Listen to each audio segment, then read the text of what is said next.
Muy buenas tardes a todos, yo soy Lía Leirín Hidalgo y hoy les voy a hablar sobre la respuesta del papado de la esclavitud. Primero quisiera saber qué opinan ustedes acerca de la esclavitud. ¿Creen que la Iglesia haya tenido alguna relación con esto?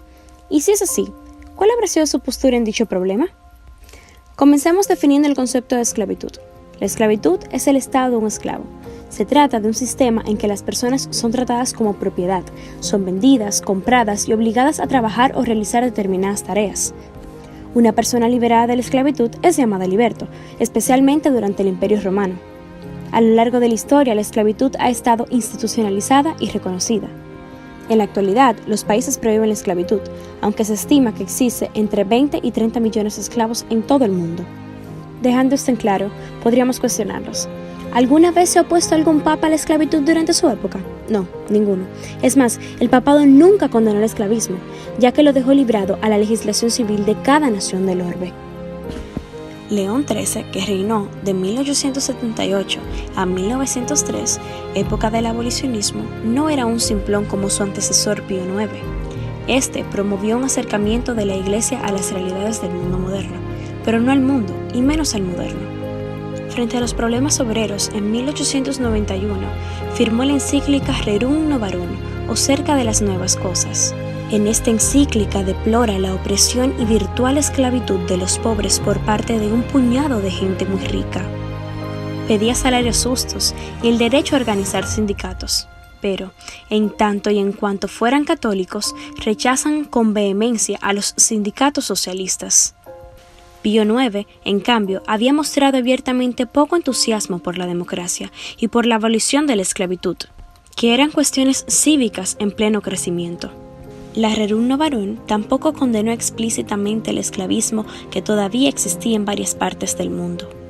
Existen 49 millones de esclavos a febrero del 2018, el mayor número de toda la historia. La Iglesia fue muy hipócrita al respecto, ya que individualmente fue la mayor propietaria de esclavos de todos los tiempos, solo seguida por el emperador Leopoldo de Bélgica. El concilio, celebrado en Chalons en 813, decretó que los esclavos pertenecientes a diferentes propietarios no podían casarse sin el consentimiento de cada uno de estos. Los gentiles paganos, tanto griegos como romanos, solían emancipar a sus esclavos por distintas razones, especialmente de gratitud. Pero la liberación de los esclavos que pertenecían a la Iglesia fue declarada imposible, en razón de que tales esclavos no eran propiedad de clérigos, sino de Dios mismo. Y solo el propietario de los esclavos podía disponer legalmente de su manomisión. Por lo tanto, los esclavos de la Iglesia eran una propiedad inalienable. ¿No es una joyita del cinismo esto? La Iglesia también tuvo un enorme pecado al encontrar nuevos motivos para esclavizar a prójimos. El Tercer Sínodo de Toledo, en 589, decretó que las mujeres que se encuentren en las casas de los clérigos en circunstancias sospechosas fueran vendidas como esclavas, no importando si la mujer era casada o tenía hijos. Otro sínodo de 655 declaró que los niños consagrados como sacerdotes serían tratados como esclavos de la Iglesia, lo que fue una idea ratificada en 1022 en Pavía, mientras que en 1140 por el Gratani Decretum, en un intento de hacer cumplir el celibato a los papas, revivieron la idea de tomar a las esposas y concubinas de los eclesiásticos como esclavas.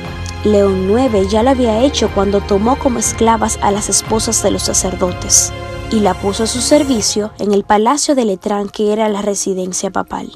Si estas eran esclavas, ¿creen ustedes que la podían usar sexualmente? Usarla sexualmente, venderla, regalarla o matarla dependía de la edad y la belleza de la pobre nueva esclava. En 1089, en el Sínodo de Melfi, el Papa Urbano II cometió la canallesca picardía de avanzar hasta contra las esposas de los diáconos y subdiáconos, que generalmente eran mucho más jóvenes y sus esposas eran casi niñas. En 1095, Letrán tenía una dotación tan completa de las mejores esclavas de Roma que las esposas de los sacerdotes y otros consagrados menores que iban encontrando se reservaban a las mejores, las más jóvenes y bellas, y las rechazadas eran subastadas en el mercado. Papas, cardenales, obispos y otros funcionarios de la Iglesia aprobaron y hasta alentaron la práctica de la esclavitud durante siglos. Los más respetados padres de la Iglesia como Tomás de Aquino, Alberto Magno, Duns Scoto coincidían en la necesidad y legalidad de la esclavitud. El no tan santo, Tomás de Aquino, aseguraba que un esclavo no era más que una herramienta de inspiración de su propietario, y aún peor, que no era miembro de la sociedad al igual que cualquier otra bestia de carga. Los esclavos, en la antigua España, se inventariaron como propiedad de la Iglesia como si fueran ganado. La Iglesia defendió férreamente la esclavitud como si hubiera sido instituida por Dios como castigo por vaya a saber qué pecado, lo que se basaba en el derecho natural y de gente de aquella época. Los hijos de una madre esclava y un padre libre se convertían también en esclavos al nacer. Estos eran esclavizados cuando su madre era esclavizada, a pesar de que no hubieran cometido ningún pecado. Todos los ciudadanos del Reino de Venecia fueron condenados a la esclavitud en 1309, 1482 y de nuevo en 1506 por la Iglesia, que ya no asustaba con las excomunicaciones.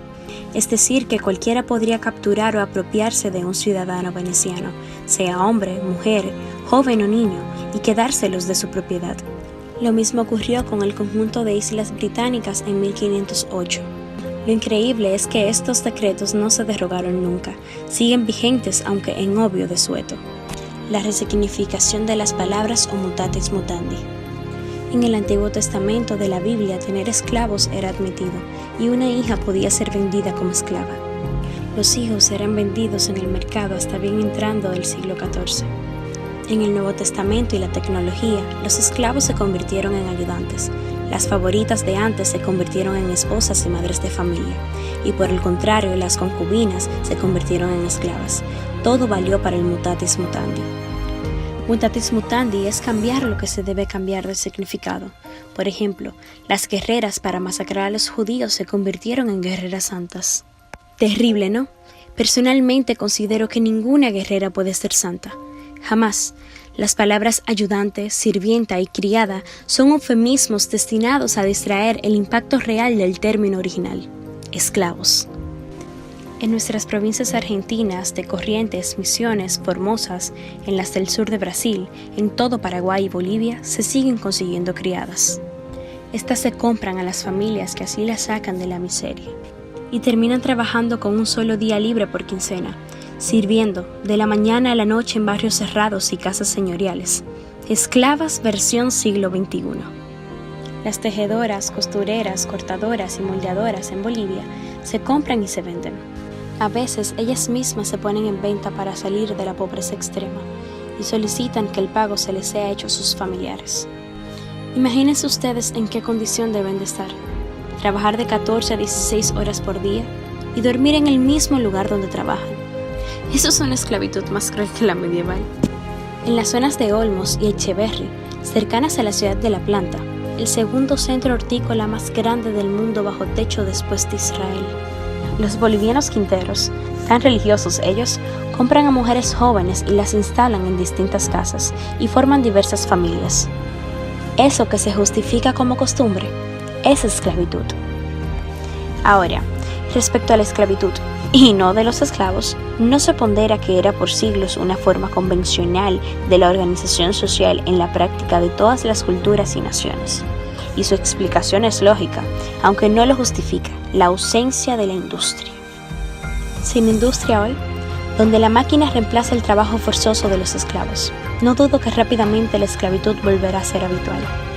Así que las tendencias postindustriales en nuestra sociedad de consumismo antes que producción, de despilfarro de los recursos financieros en la especulación en un lugar de la innovación y el desarrollo tecnológico, todo esto nos llevará muy pronto a formas novedosas de la esclavitud. Ya verán. Bueno, regresando a la antigua esclavitud, donde los esclavos eran un estamento, tal vez el último de la sociedad. Cabría preguntar si cuando Jesús dice dar al César lo que es del César, habría de excluir a los esclavos de los romanos. Lo dudo, pues la esclavitud formaba parte intrínseca del Imperio Romano. Es decir, si teníamos que pagar impuestos al César, ¿había que pagar impuestos que resultaran excesivos? Tal vez sí, aunque nos parezca injusto. Si los romanos esclavizaban a pueblos enteros y había que tolerarlos, tal vez sí, en tanto se pueda gestar día a día un verdadero proceso revolucionario, no de las formas solamente que terminan nuevos modelos de esclavitud ni en el fondo. es decir, de las personas y valor por sobre todas las cosas.